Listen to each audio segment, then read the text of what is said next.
Friends, നമ്മുടെ പുതിയ വീഡിയോയിലേക്ക് എല്ലാവർക്കും സ്വാഗതം. ഞാൻ ലക്ഷ്മി. എല്ലാവരും സുഖമായിട്ടിരിക്കണമെന്ന് വിശ്വസിക്കുന്നു. നമ്മുടെ ഇന്നത്തെ ടിപ്പ് കറിവേപ്പില സ്റ്റോർ ചെയ്ത് വെക്കാനുള്ളതാണ്. അത് വർഷങ്ങളോളം നമുക്ക് എങ്ങനെ അതിന്റെ സ്മെല്ലോ ഗുണമോ ഒന്നും പോകാതെ തന്നെ എങ്ങനെ പ്രിസർവ് ചെയ്യാൻ നോക്കാം. അപ്പൊ നമുക്ക് വേഗം തന്നെ വീഡിയോയിലേക്ക് പോവാം. അപ്പോൾ അതിനായിട്ട് നമ്മുടെ കറിവേപ്പിലേക്ക് ഒന്ന് നമുക്ക് തണ്ടിൽ നിന്ന് ആദ്യം റിമൂവ് ചെയ്തെടുക്കണം. ഇപ്പൊ ഞാനിത് നല്ല ഇലയൊക്കെ ആയിട്ടൊന്ന് എടുത്ത് വെച്ചിട്ടുണ്ട്. നമുക്കിനി ഇത് ചെറു തീയിലിട്ട് ഡ്രൈ റോസ്റ്റ് ചെയ്തെടുക്കണം. നമ്മളിപ്പോ പുറത്തൊക്കെ ഉള്ളവരാണെന്നുണ്ടെങ്കിൽ നമുക്ക് നാട്ടിൽ നിന്ന് വരുന്ന സമയത്ത് ഇതുപോലെ കൊണ്ടുവന്നിട്ട് നമുക്ക് ഡ്രൈ റോസ്റ്റ് ചെയ്ത് വെച്ച് കഴിഞ്ഞാല് നമ്മുടെ കറിവേപ്പില നല്ല ഫ്രഷ് ആയിട്ട് നമുക്ക് ഒരു വർഷത്തെ കൂടുതലൊക്കെ വേണമെന്നുണ്ടെങ്കിലും നമുക്ക് സ്റ്റോർ ചെയ്ത് വെക്കാൻ പറ്റും. കറിവേപ്പില ഇപ്പൊ ഏകദേശം ഒന്ന് ഡ്രൈ റോസ്റ്റ് ആകാതെ വന്നിട്ടുണ്ട്. ഇപ്പൊ നമ്മുടെ കറിവേപ്പില നല്ലപോലെ ഡ്രൈ റോസ്റ്റ് ആയിട്ടുണ്ട്. നമുക്കിതിന്റെ തീന്ന് മാറ്റാം. ഞാനിപ്പോ ഗ്യാസ് നമ്മുടെ ഓഫ് ചെയ്ത് കൊടുത്തിട്ടുണ്ട്.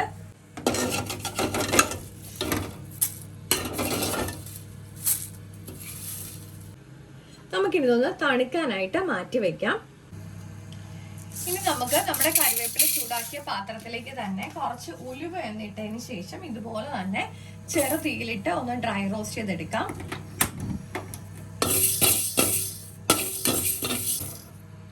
ഇപ്പൊ നമ്മുടെ ഉലുവയൊക്കെ നന്നായിട്ടൊന്ന് മൂത്ത് വന്നിട്ടുണ്ട്. നമുക്ക് നമ്മുടെ വറുത്ത ഉലുവ ഒന്ന് തണുക്കാനായിട്ട് മാറ്റി വെക്കാം. ഇനി നമുക്ക് ആവശ്യമായിട്ടുള്ളത് ഇതുപോലെയുള്ളൊരു ഗ്ലാസ് ബോട്ടിലാണ്. നമുക്ക് കുറേശ്ശെ നമ്മുടെ കറിവേപ്പില ഇതിനകത്തോട്ടൊന്ന് ഇട്ട് കൊടുക്കാം.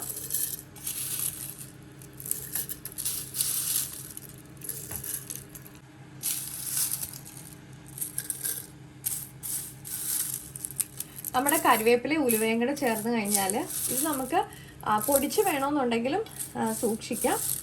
അങ്ങനെ സൂക്ഷിച്ചാലും നമ്മുടെ കറികളിൽ ചേർക്കുമ്പോഴത്തേക്കും ഒരു പ്രത്യേക മണോ അതുപോലെ തന്നെ ടേസ്റ്റും ഉണ്ടാവും കറിക്ക്. നമ്മുടെ കറിവേപ്പില ഞാൻ കംപ്ലീറ്റ്ലി ഈ ഒരു ബോട്ടിലേക്ക് നിറച്ചു കൊടുത്തിട്ടുണ്ട്. നമ്മൾ കറിവേപ്പിലയുടെ അളവനുസരിച്ചിട്ട് വേണം അതിനകത്തേക്ക് ഉലുവയാണ് ചേർത്ത് കൊടുക്കാൻ വേണ്ടിയിട്ട്. ഇനി നമുക്ക് ഇതിലേക്ക് നമ്മുടെ വറുത്ത് വെച്ചേക്കുന്ന ഉലുവയും കൂടെ ഒന്നിടാം.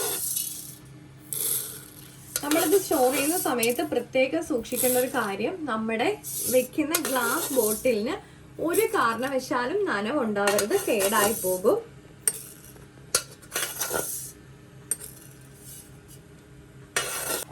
ഇനി നമുക്ക് ബോട്ടിലൊന്ന് അടച്ചതിന് ശേഷം ഇതൊന്ന് ജസ്റ്റ് ഒന്ന് ഷേക്ക് ചെയ്തെടുക്കാം.